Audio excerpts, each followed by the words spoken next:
সূরা আয-ঝুমার। রহমান রহিম আল্লাহ তাআলার নামে। এ মহাগ্রন্থ আল কোরআন পরাক্রমশালী প্রজ্ঞাময় আল্লাহ তাআলার পক্ষ থেকেই এর অবতরণ।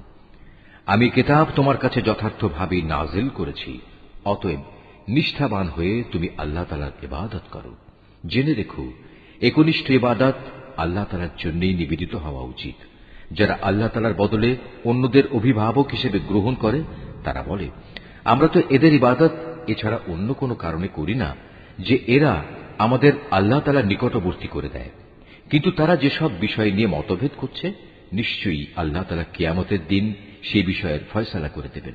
অবশ্যই আল্লাহ তাআলা এমন লোককে হেদায়েত করেন না যে মিথ্যাবাদী ও অকৃতজ্ঞ। আল্লাহ তাআলা যদি সন্তান গ্রহণ করতেই চাইতেন, তাহলে তিনি তার সৃষ্টির মাঝ থেকে যাকে ইচ্ছা তাকেই বাছাই করতে পারতেন। তার সত্তা অনেক পবিত্র। তিনি আল্লাহ তাআলা, তিনি একক ও মহাপরাক্রমশালী। তিনি আসমান ও জমিন সুপরিকল্পিতভাবে সৃষ্টি করেছেন। তিনি রাতকে দিনের উপর বিছিয়ে দেন, আবার দিনকে রাতের উপর লেপ্টে দেন। তিনি সূর্য ও চন্দ্রকে একটি নিয়মের অধীন করে রেখেছেন। এগুলো সবই একটি সুনির্দিষ্ট সময় পর্যন্ত নিজ নিজ কক্ষপথে বিচরণ করতে থাকবে। জেনে রেখো, তিনি পরাক্রমশালী ও পরম ক্ষমাশীল। তিনি তোমাদের সবাইকে আদমের একই সত্তা থেকে পয়দা করেছেন। অতঃপর তিনি সেই সত্তা থেকে তার যুগল বানিয়েছেন এবং তিনি তোমাদের জন্য ৮ প্রকার পশুর বিধান অবতীর্ণ করেছেন। তিনি তোমাদেরকে তোমাদের মায়েদের পেটে পর্যায়ক্রমে পয়দা করেছেন। তিনি অন্ধকারে একের পর এক অবয়ব দিয়ে গেছেন। এ হচ্ছেন আল্লাহ তাআলা। তিনি তোমাদের মালিক, তার জন্যই সার্বভৌমত্ব। তিনি ছাড়া কোনো মাবুদ নেই। তারপরেও তোমরা কোথায় কোথায় ঠোকর খেয়ে চলেছ? হে মানুষ, তোমরা যদি আল্লাহ তাআলার কুফরি করো, তাহলে জেনে রেখো, আল্লাহ তাআলা তোমাদের কারোই মুখাপেক্ষী নন। আল্লাহ তাআলা তার নিজের বান্দার এ নাশকরী আচরণ কখনো পছন্দ করেন না। তোমরা যদি তাঁর কৃতজ্ঞতা আদায় করো, তাহলে তিনি তোমাদের উপর সন্তুষ্ট হবেন। কিয়ামতে কেউই কারো গুনাহের ভার উঠাবে না। অতঃপর তোমাদের তাঁর কাছে ফিরে যেতে হবে এবং সেদিন তিনি তোমাদের বিস্তারিত বলে দেবেন তোমরা কি করতে। তিনি নিশ্চয়ই জানেন যা কিছু অন্তরের ভেতরে লুকিয়ে থাকে। নিয়ম হচ্ছে, মানুষকে যখন কোনো দুঃখ কষ্ট স্পর্শ করে তখন সে একনিষ্ঠভাবে তার মালিকের দিকে ধাবিত হয়। পরে যখন আল্লাহ তাআলা তার কাছ থেকে নিয়ামত দিয়ে তার উপর অনুগ্রহ করেন, তখন সে যে জন্য আগে আল্লাহ তাআলাকে ডেকেছিল তা ভুলে যায়। সে আল্লাহ তাআলা সমকক্ষ বানায়, যাতে করে সে অন্যদের আল্লাহ তাআলার পথ থেকে বিভ্রান্ত করে দিতে পারে। হে নবী, তুমি এমন লোকদের বলে দাও, নিজের কুফরির আরাম আয়েশ হাতে গোনা কয়টি দিনের জন্য ভোগ করে নাও। পরিণামে তুমি অবশ্যই জাহান্নামী হবে। যে ব্যক্তি রাতের বেলায় বিনয়ের সাথে সাজদা অবনত হয় কিংবা দাঁড়িয়ে আল্লাহ তাআলার ইবাদত করে এবং পরকালের আযাবের ভয় করে, সর্বাবস্থায় তার মালিকের অনুগ্রহ প্রত্যাশা করে, হে নবী, এদের বলো, যারা আল্লাহ তাআলাকে জানে আর যারা তাকে জানে না, তারা কি এক সমান? আসলে একমাত্র জ্ঞানবান ব্যক্তিরাই এসব তারতম্য থেকে উপদেশ গ্রহণ করতে পারে। হে নবী, এদের বলে দাও, হে আমার বান্দারা, যারা ঈমান এনেছ, তোমরা তোমাদের মালিককে ভয় করো। যারা এই দুনিয়ায় কোনো কল্যাণকর কাজ করবে, তাদের জন্য পরকালেও মহা কল্যাণ থাকবে। আল্লাহ তাআলার জমিন অনেক প্রশস্ত।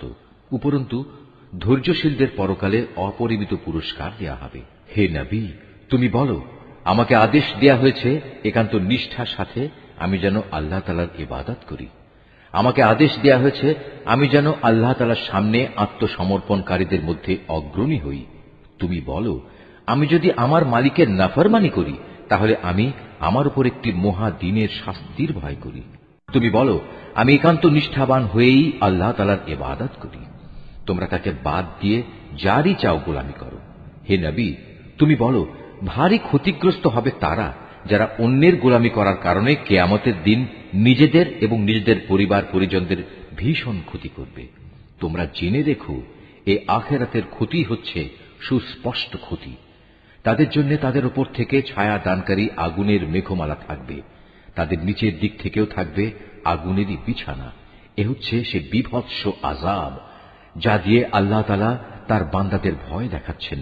অতএব হে আমার বান্দারা, তোমরা আমাকে ভয় করো। যারা শয়তানি শক্তির গোলামি করা থেকে বেঁচে থেকেছে এবং একনিষ্ঠভাবে আল্লাহ তাআলার দিকেই ফিরে এসেছে, তাদের জন্য রয়েছে মহা সুসংবাদ। অতএব হে নবী, তুমি আমার এমন সব বান্দাদের সুসংবাদ দাও যারা মনোযোগ সহকারে আমার কথা শোনে এবং ভালো কথাসমূহের অনুসরণ করে। এরাই হচ্ছে সেসব সৌভাগ্যবান লোক যাদের আল্লাহ তাআলা সৎ পথে পরিচালিত করেন। আর সত্যিকার অর্থে এরাই হচ্ছে বোধ শক্তি সম্পন্ন মানুষ। হে নবী, যে ব্যক্তির উপর আল্লাহ তাআলার আযাবের হুকুম অবধারিত হয়ে গেছে তাকে কে বাঁচাবে? তুমি কি তাকে বাঁচাতে পারবে যে জাহান্নামে চলে গেছে? তবে যারা তাদের মালিককে ভয় করে তাদের জন্য বেহেশতে প্রাসাদের উপর প্রাসাদ বানানো থাকবে, যার পাদদেশে ঝর্ণাধারা প্রবাহিত থাকবে। এটা হচ্ছে আল্লাহ তাআলার ওয়াদা, আর আল্লাহ তাআলা কখনো তার ওয়াদা বরখেলাফ করেন না। হে মানুষ, তুমি কি কখনো এটা পর্যবেক্ষণ করনি যে আল্লাহ তাআলা আসমান থেকে পানি বর্ষণ করেন, অতঃপর তিনি তা জমিনের প্রস্রবণগুলোতে প্রবেশ করান, পরে তিনি আবার তা দিয়ে জমিন থেকে রং বেরঙের ফসল বের করে আনেন।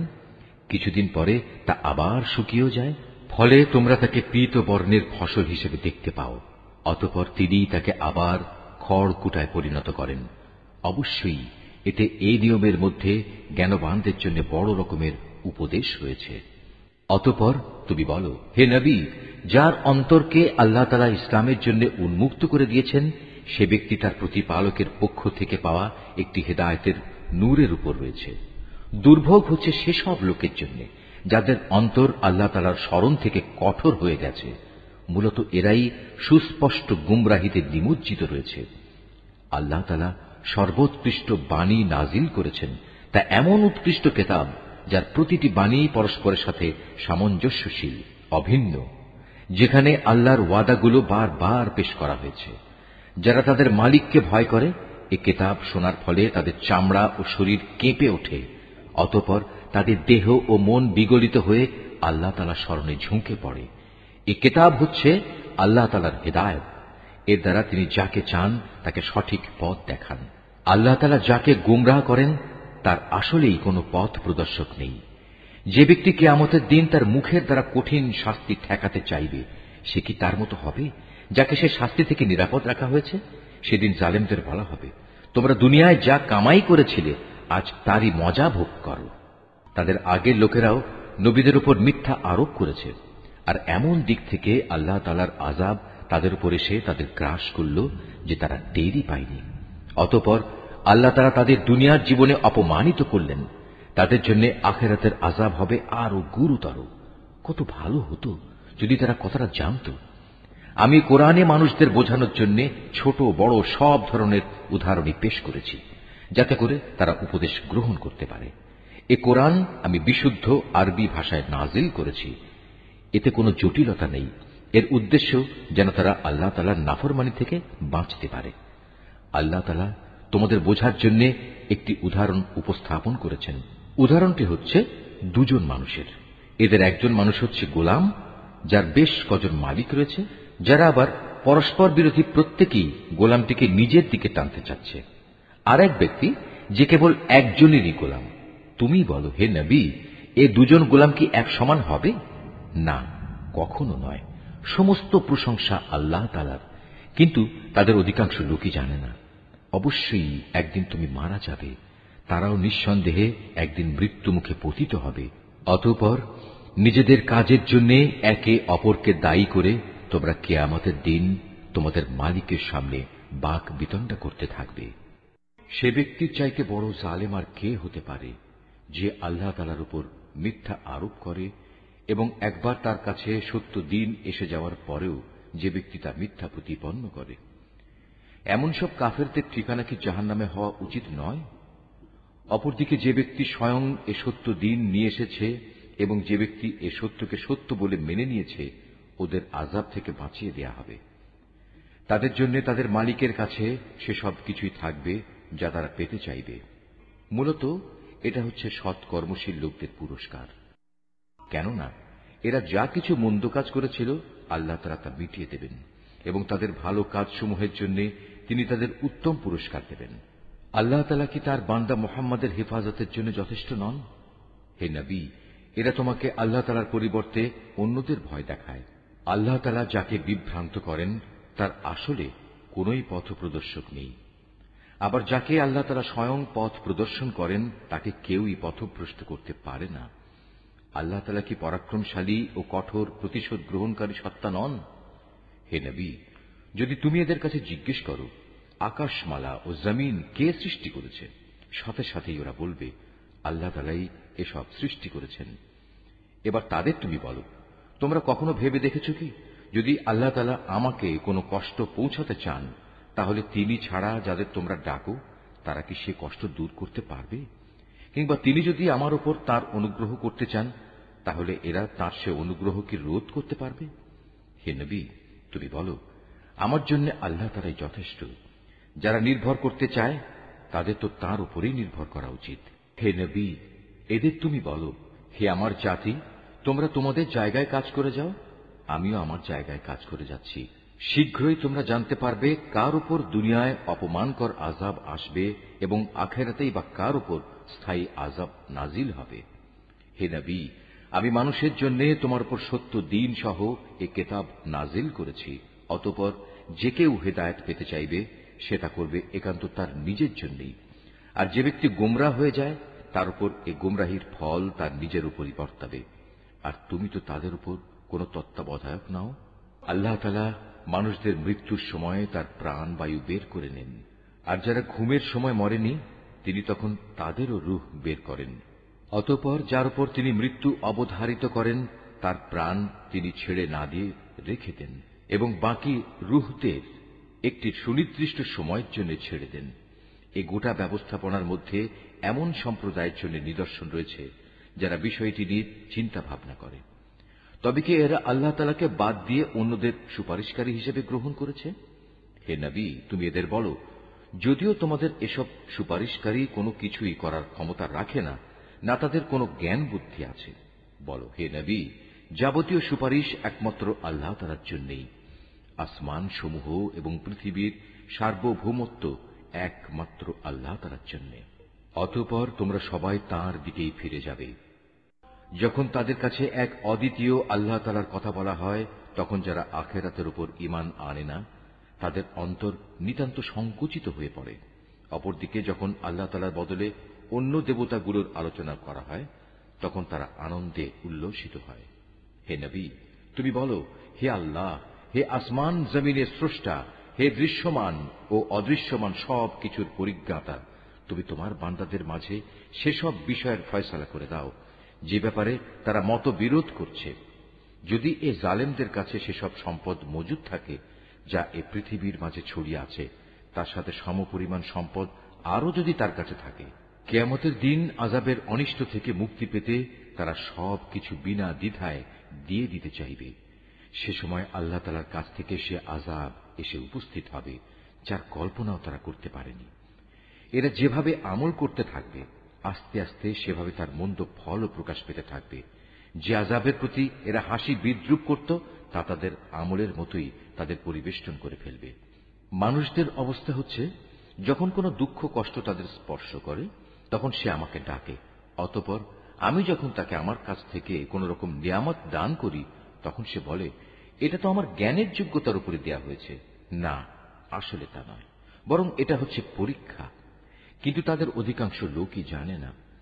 এদের আগের লোকেরাও অবশ্য এ ধরনের কথাবার্তা বলত, কিন্তু তারা যা কিছু অর্জন করেছে তা তাদের কোনোই কাজে আসেনি। যা কিছু তারা কামাই করেছে তার মন্দ পরিণাম তাদের সামনে আসবেই। এদের মধ্যে যারা জুলুম করে তারাও একদিন তাদের কর্মের মন্দ ফল ভোগ করবে। এরা কখনো আমাকে অক্ষম করে দিতে পারবে না। এরা কি জানে না আল্লাহ তাআলা যাকে চান তার রিজিক বাড়িয়ে দেন এবং যার জন্য চান তার জন্য তা সংকুচিত করে দেন। অবশ্যই এর মাঝে ঈমানদার লোকদের জন্য অনেক নিদর্শন রয়েছে। হে নবী, তুমি তাদের বলো, হে আমার বান্দারা, তোমরা যারা নিজেদের প্রতি জুলুম করেছ তারা আল্লাহ তাআলার রহমত থেকে কখনো নিরাশ হয়েও না। অবশ্যই আল্লাহ তাআলা মানুষের সমুদয় পাপ ক্ষমা করে দেবেন। তিনি ক্ষমাশীল ও পরম দয়ালু। অতএব তোমরা তোমাদের মালিকের দিকে ফিরে এসো এবং তার কাছেই পূর্ণ আত্মসমর্পণ করো তোমাদের উপর আল্লাহ তাআলার আযাব আসার আগেই। কেননা একবার আযাব এসে গেলে অতঃপর তোমাদের আর কোন রকম সাহায্য করা হবে না। তোমাদের অজান্তে তোমাদের উপর অতর্কিতভাবে কোন রকম আযাব নাজিল হওয়ার আগেই তোমাদের কাছে তোমাদের মালিক যে উৎকৃষ্ট গ্রন্থ নাজিল করেছেন তোমরা তার অনুসরণ করো। অতঃপর এমন যেন না হয় কেউ একদিন বলবে, হায় আফসোস, আল্লাহ তাআলার প্রতি আমার কর্তব্য পালনে আমি দারুণ শৈথিল্য প্রদর্শন করেছি। আমি তো মূলত ছিলাম ঠাট্টা বিদ্রুপকারীদেরই একজন। কিংবা একথা কেউ যেন না বলে, যদি আল্লাহ তাআলা আমাকে হেদায়েত দান করতেন তাহলে আমি অবশ্যই পরহেজগারদের দলে শামিল হয়ে যেতাম। অথবা আযাব সামনে দেখে কেউ বলবে, আহা, যদি আমার আবার দুনিয়ায় পাঠিয়ে দেওয়ার নসিবে থাকত তাহলে আমি নেক বান্দাদের দলে শামিল হয়ে যেতাম। আল্লাহ তাআলা বলবেন, হ্যাঁ, আমার আয়াতসমূহ অবশ্যই তোমার কাছে এসে পৌঁছেছিল, কিন্তু তুমি সেগুলোকে মিথ্যা বলেছিলে, তুমি অহংকার করেছিলে, তুমি ছিলে অস্বীকারীদেরই একজন। কিয়ামতের দিন তুমি দেখবে যারা আল্লাহ তাআলার উপর মিথ্যা আরোপ করে তাদের মুখগুলো সব কদাকার বিশ্রী হয়ে গেছে। তুমি কি মনে করো জাহান্নাম এরকম ঔদ্ধত্য পোষণকারীদের ঠিকানা হওয়া উচিত নয়? এর বিপরীত যারা পরহেজগারি করেছে আল্লাহ তাআলা তাদের সাফল্যের সাথে জাহান্নাম থেকে উদ্ধার করবেন।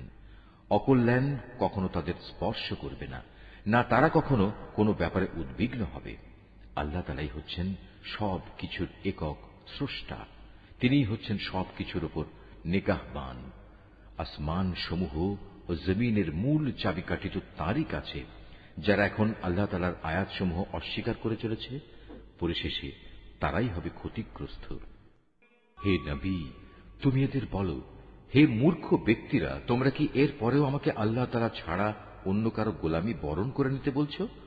অথচ হে নবী, তোমার কাছে এবং সেসব নবীদের কাছেও যারা তোমার আগে অতিবাহিত হয়ে গেছে এ মর্মে ওহী পাঠানো হয়েছে, যদি তুমি আল্লাহ তাআলার সাথে অন্যদের শরীক করো তাহলে অবশ্যই তোমার সব আমল নিষ্ফল হয়ে যাবে এবং তুমি মারাত্মক ক্ষতিগ্রস্তদের দলে শামিল হবে।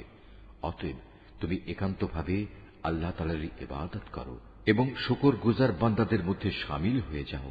আসলে এ মূর্খ লোকগুলো আল্লাহ তাআলার সেভাবে মূল্যায়নই করেনি যেভাবে তার মূল্যায়ন করা উচিত ছিল। কিয়ামতের দিন গোটা পৃথিবী থাকবে তাঁর হাতের মুঠোয় এবং আসমানগুলো একে একে ভাঁজ করা অবস্থায় তার ডান হাতে থাকবে। পবিত্র ও মহান তিনি। ওরা তাঁর সাথে যা কিছু শিরক করে তার থেকে তিনি অনেক ঊর্ধ্বে।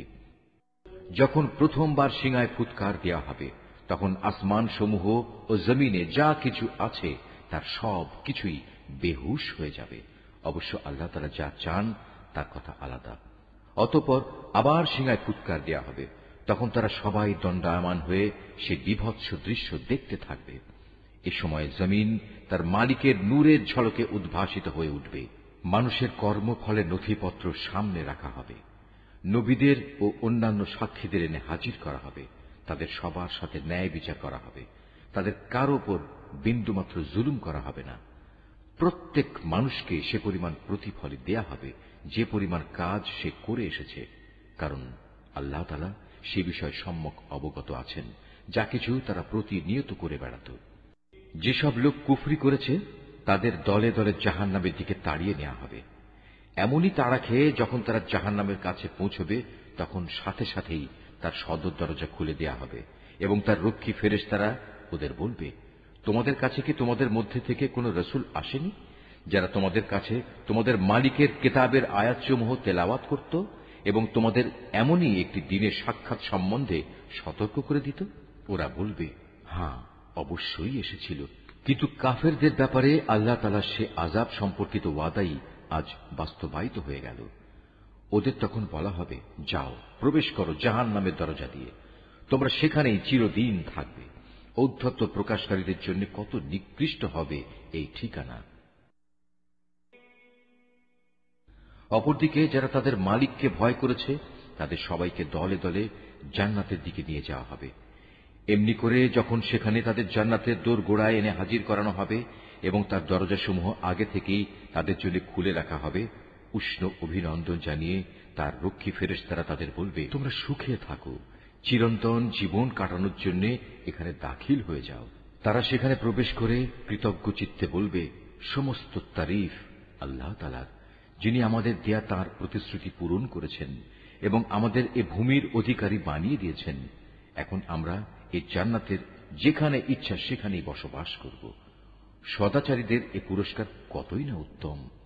হে নবী, সেদিন তুমি ফেরেশতাদের দেখতে পাবে, ওরা আরশের চারিদিকে ঘিরে তাদের মালিকের সপ্রশংস পবিত্রতা ও মহিমা ঘোষণা করে চলেছে।